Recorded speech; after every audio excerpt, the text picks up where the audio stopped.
அரசின் தனி தீர்மானத்திற்கு ஆதரவு கருத்து தெரிவித்து அனைத்து மாமன்ற உறுப்பினர்களுக்கும் எனது நன்றியை தெரிவித்துக் கொள்கிறேன். மாண்புமிகு எதிர்க்கட்சி தலைவர் அவர்கள் பேசும்போது அரசின் தனி தீர்மானத்தில் ஒரு கருத்தை சேர்க்க கோரியுள்ளார். அது குறித்து கீழ்கண்ட கருத்தினை பேரவைக்கு தெரிவிக்க விரும்புகிறேன்.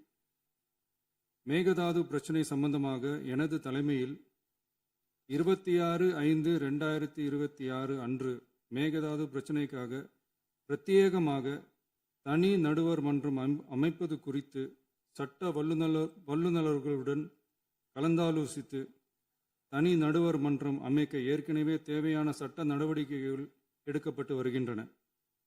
எனவே எதிர்க்கட்சி தலைவரால் அளிக்கப்பட்ட கருத்தினை 4வது பத்திக்கு அடுத்து கூடுதலாக சேர்க்கலாம் என மாண்புமிகு பேரவைத் தலைவர் அவர்களை கேட்டுக்கொள்கிறேன்.